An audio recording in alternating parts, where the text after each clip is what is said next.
G'day, welcome to another episode of Country Life on the Coast. My name is Sean. Today's episode, we're going to talk about the Ryobi 305mm dual bevel sliding miter saw.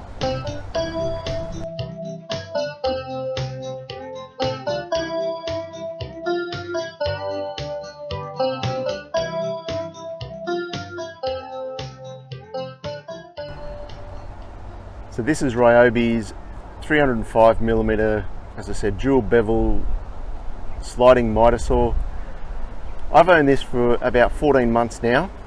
I was going to do an updated review on it after 12 months and time's just gotten away from me. But now's as good a time as any, I think, to just talk about the features that it's got, what I've learnt from using it for these sort of last 14 months, and the pros and cons of it. So first of all, so this can cut a piece of timber 320mm long by 120mm high. So that's about 12 inches by 4 inches, roughly. The capacity that this can cut is phenomenal. That has been my most impressive feature of this. I've had to cut 100 by 100mm square posts, and using this, it cuts through it really easily. The majority of the timber that I've cut since I've owned this has actually been hardwood as well. I'm still on the original blade and it just cuts through it, everything so far that I've thrown at it. Talking about some of the pros and cons. So one of the good things that I like is the size. Like I said, the size of timber that you can cut with it, and those sizes will obviously reduce as you cut them on 45s or on bevels, that sort of thing. Now that can also be a downside. So for me, I use this out here on my workbench all the time.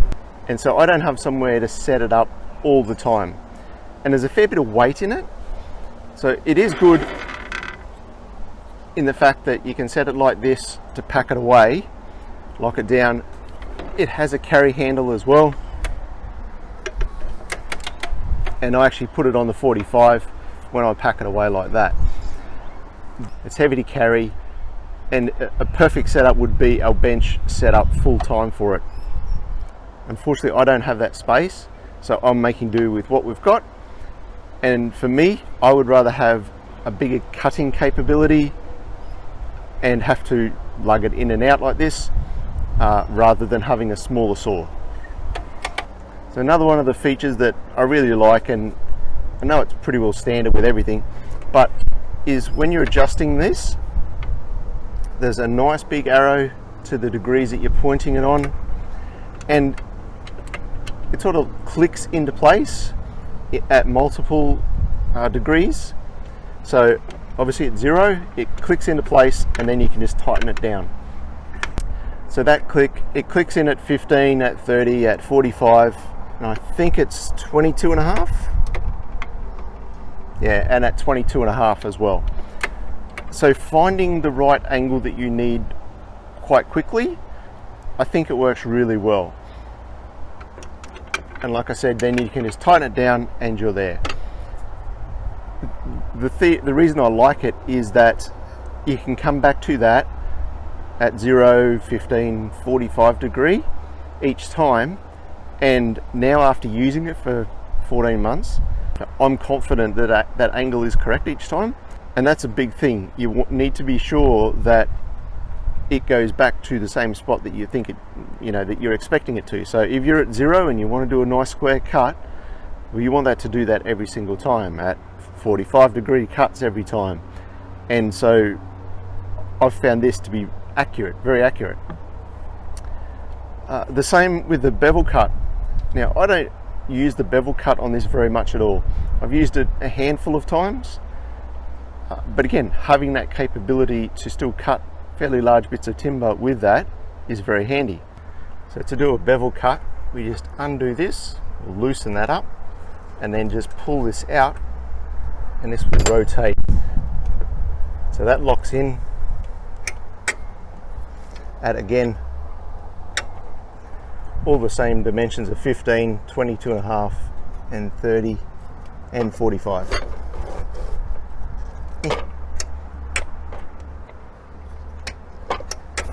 So it's really easy to find what dimension you want. And then just do that back up. This has a depth stop on it as well. So to adjust the depth stop, we can just screw this down. And you can see that the blade doesn't go all the way down at the moment. So we can lock that off at whichever depth we want. And now that won't go any lower. And to adjust that back up, we just unscrew this. As we do, the blade gets obviously deeper.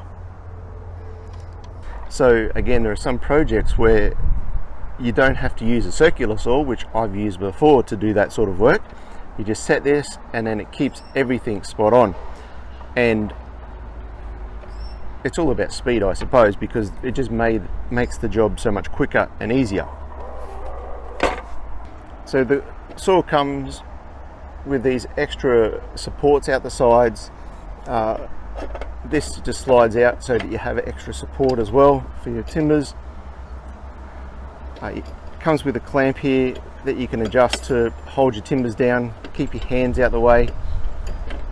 I don't use that very often, but there are certain times where I have used it. Extremely helpful. So one of the things that this saw has that I thought I'd use, certainly initially when we first got it, is a red laser light, which is supposed to light up on your workpiece to show you where it's going to cut. Now when I first used it, I tried to adjust it to get it to be perfect because it was sort of 2 or 3 millimeters out, and ultimately I couldn't work out how to adjust it to get it perfect. Also, what I found is using it out here all the time, you can't always see it. You can't see the red laser, and so I got to the point where I just don't use it anymore. The switch to turn it on and off is on the top here, but it's just something that I've just gone, okay, not going to use it. If you're using it inside a workshop, then I'm sure it probably would be better, but also the fine adjustability of it, like I said, in the end I sort of gave up on it and went back to not using that. So it's something that would have been good for it to work accurately, but like I said, originally it just wasn't. And yeah, the actual being able to see it clearly in daylight is very difficult. I found it to be very difficult, so now don't even use it. Recently I've installed a shop vac fitting on here just to try and minimize the amount of dust that this creates. And to be honest, a shop vac on this, from my experience, doesn't seem to be the best way to go. There's just so much sawdust that it creates that just having a fitting on here, it needs more. It needs to have a bigger collection area, I think. So because again I'm out here, it's not the end of the world for me, but yeah, just having a shop vac fitting on here doesn't really work. Overall though, this has been certainly one of the best investments that I've made. It's one of those things I wish I actually had have bought it earlier. I did have a smaller one originally, so I was able to cut timbers, but having this, like I said, the size of timber you can cut and being able to do it accurately time and again, yeah, very, very happy with it. After 14 months of use of around the home work, extremely happy with it. Hoping to get many more years of service out of this. It's one thing I didn't mention, it does come with a 4-year warranty. So warranty wise, it's quite impressive, 4 years. So they're the main things that I've found while using it that have been helpful.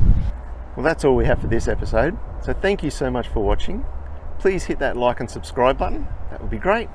And we'll catch you next time. God bless.